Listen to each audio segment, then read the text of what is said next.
Hi there, and welcome to my next video. This is a continuation of my series of making a greeting card line. This is number 5, so if you haven't seen the other ones, I'll put them in a link below in the description. So these are the papers that I started with, just kind of brought them out when I saw the different colors and the shapes, and I am using this 140-pound paper. It's watercolor paper, but it's something that can really withstand a lot of media, so I like using that weight. So these are all my jelly prints that I made, and I just kind of pulled them out from this one that I found. It's actually a runoff of my brayer from all the different colors I used in a session of jelly printing. And it just kind of inspired me to use those colors. So it's the basis of this whole piece. And I think it's really a helpful thing to find something like that that kind of sparks some inspiration and gets me kind of moving in a certain direction. So I'm just pulling out the different papers that may go together and just kind of piecing them in a way that I like. When I first started with that brayer sheet, I did feel like I wanted to match it up with some aqua. So you see a lot of turquoise and different, I guess, gradients of that blue. And I did want to include just a little space that wasn't quite so busy. I noticed lately I'm using a lot of different papers. I think I'm going through a phase of hardcore collage and just kind of having fun with it.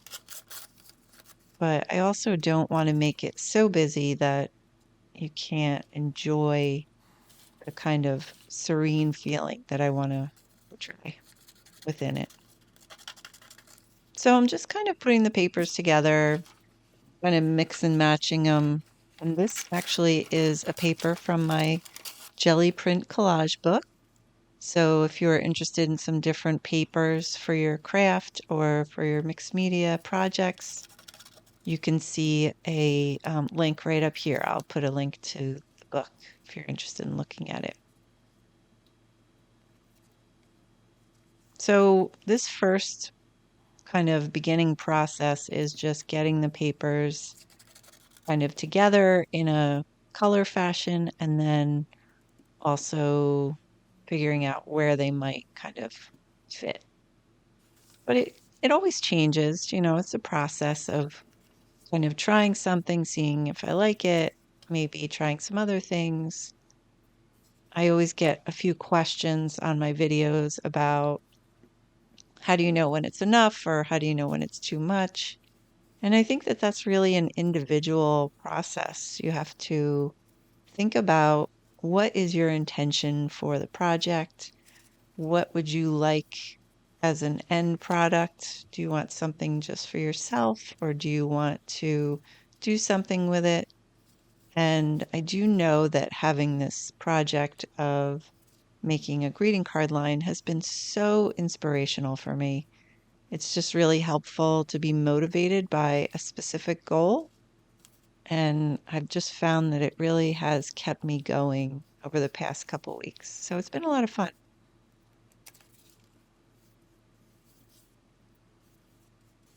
And I think also when you are creating something, you have to keep in mind that it's going to go through a lot of different iterations. You're probably going to put one layer down and maybe like it, and then do something else to it and maybe not like it. And it just kind of keeps going that way until you feel like you're done. I think that's true with most creative projects.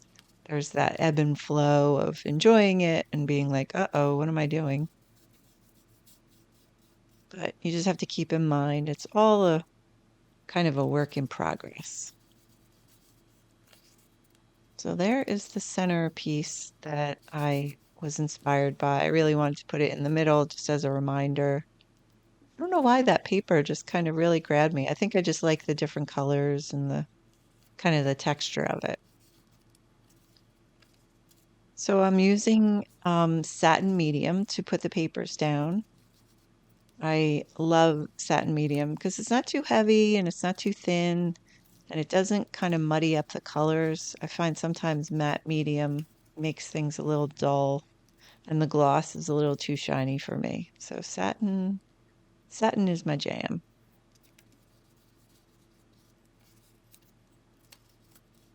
So I do put a layer on top also just to kind of prep the paper for different media.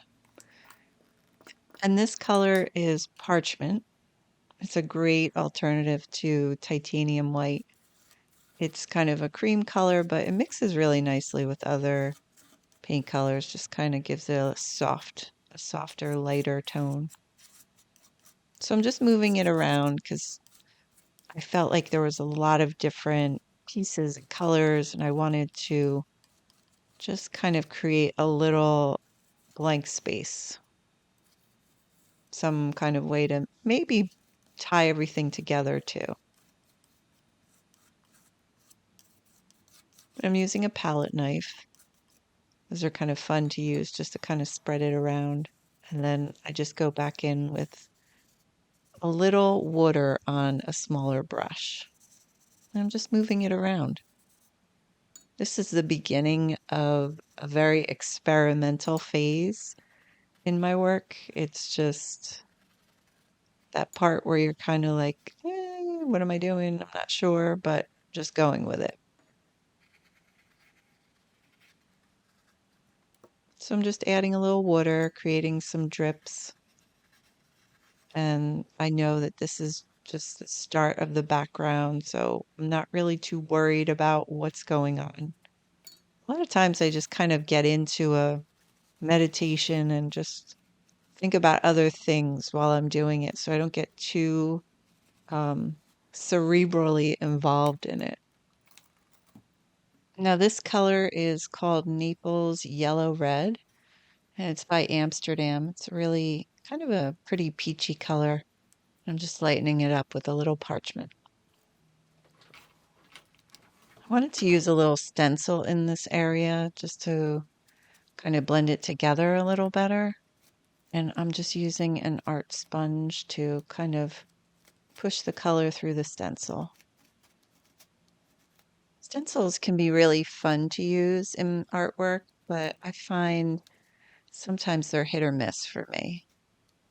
Because if I don't use the right tone or dark enough color, they can come out looking a little messy.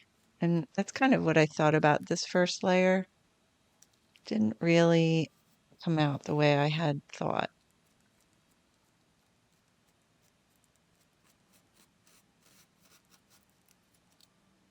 Kind of that bottom corner was particularly not great.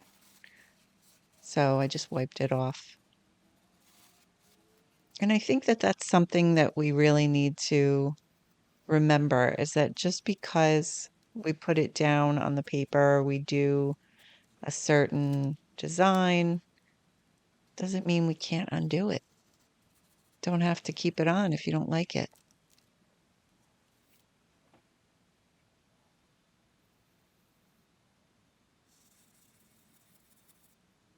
So I'm just using that color to kind of create some objects, circles, I guess to match kind of with the corners.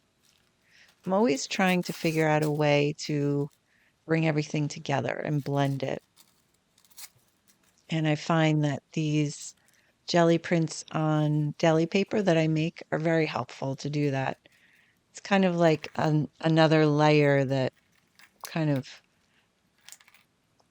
makes it a little more cohesive. So this is a copper brown color that kind of has a little bit of shimmer to it, and I just wanted to add that color to the bottom corner with a little design. I'm just using a foam roller to try to push that paint through. Again, it's just a little experiment. Sometimes it works, sometimes it doesn't.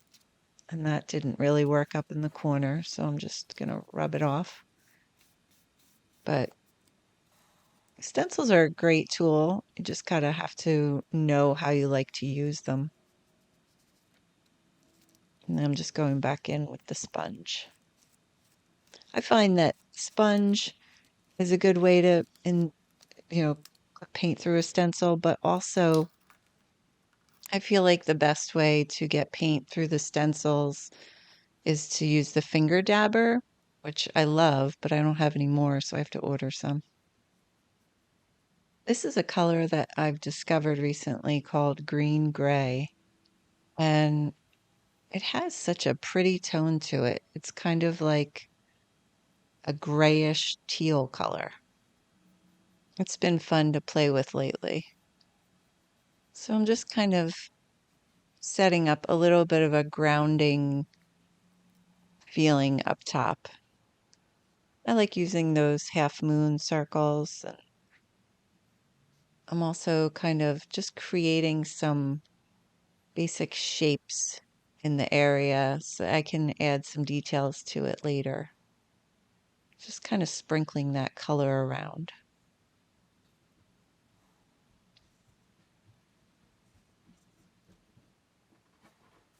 This is what I've decided to use as a focal point. I was trying to find one butterfly that I really liked, but when I came upon that series, I was like, oh, I'm going to use a few. So I'm just using a jelly roll pen to create some just basic marks within the shapes that I made earlier. And then these are some jelly prints that I made on deli paper. And these are also printed on deli paper, the little butterflies. So I was trying to gauge how much of that orange print I could use without interfering with the butterflies. So I'm just putting the papers down, and then I want to put the butterflies down just to get an idea of how the whole piece is coming together.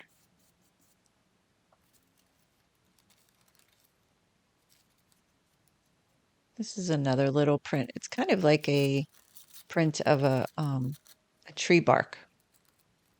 It's very subtle.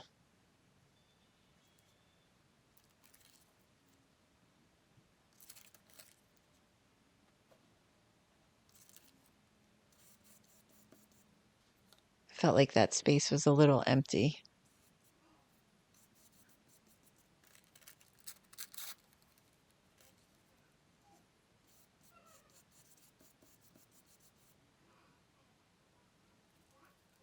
So these little butterflies are printed on my inkjet printer on the deli paper. And these, I did not finish them with a fixative, so I'm just going to be very ginger putting them down with the satin medium, just so that the colors don't kind of bleed out all over the place. So if I just do it quick and don't touch it too much, it comes out okay.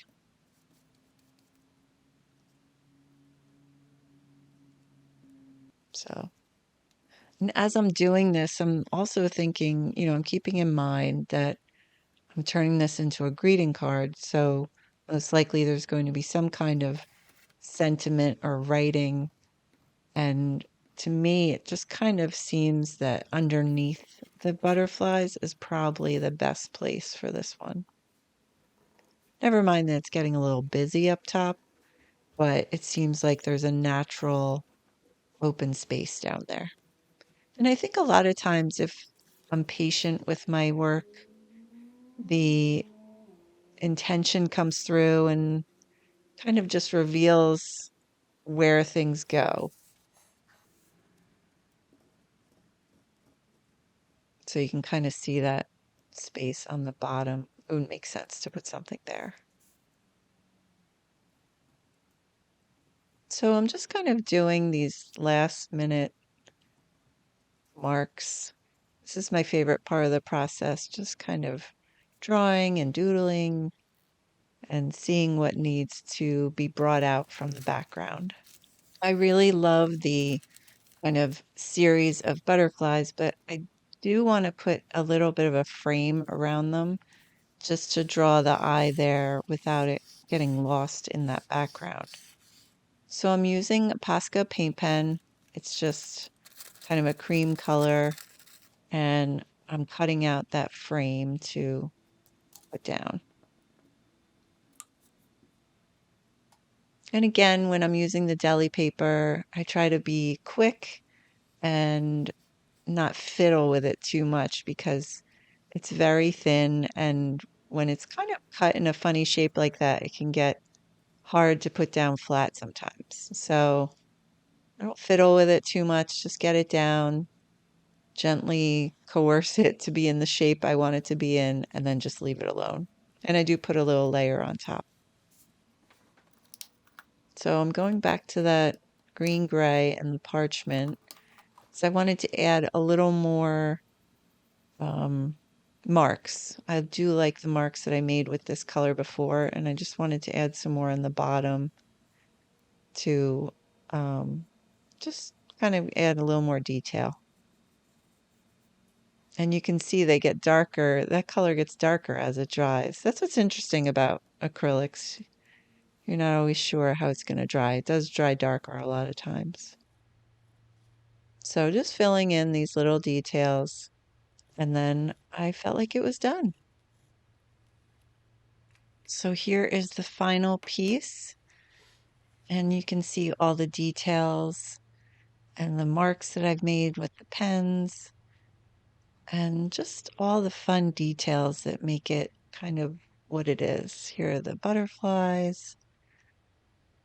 And this was just so much fun to make with you and to just make a part of this whole series. So thank you so much for following along, and I hope to see you again soon.